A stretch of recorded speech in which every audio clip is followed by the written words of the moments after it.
I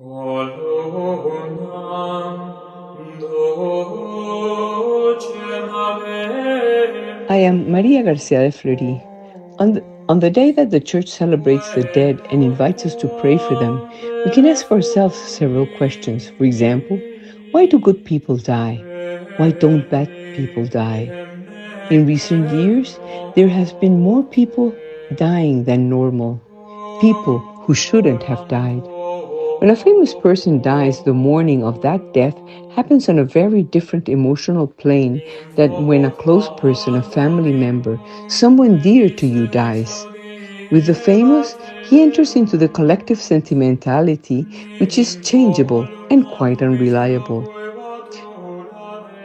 Today, things are more heartfelt but less solemn.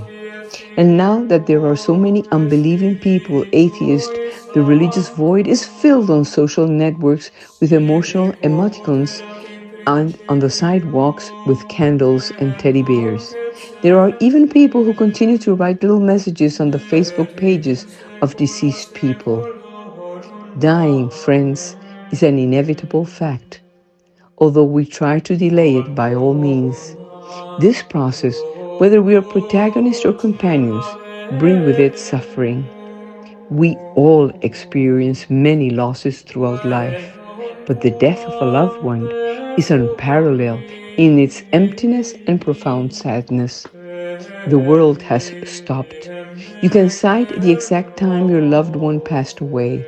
It is marked in your memory, engraved in your soul. There are times when it seems strange that the world continues as if nothing has happened, when your world has been turned upside down. Life goes on, but you're not sure why. A different life is in front of you, one in which your loved one will not be physically present. No matter how hard people try, no one can find words to make you feel better or make this pain go away. You will survive, even if you're not sure how or even if you want to. Grief is a reflection of a connection that has been lost and what we feel inside. Mourning is about all the outward expressions of that grief. Loss and the grief that accompanies it are very personal, unlike anyone else's. Only one knows everything you have lost when your loved one dies. Only the person feels his inner world of grief. Everyone suffers a loss, although some may not show it in their mourning or outward appearance. Grief is the natural reaction to the loss of a loved one, and the healing process is undoubtedly achieved with greater ease, tranquility, and peace when the person prays and puts itself in the hands of the Lord.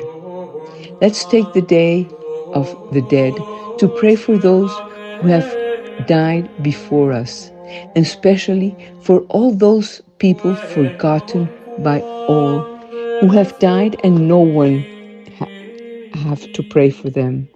Let's emphasize praying for those who have no one to pray for them. That will help your healing. Pray.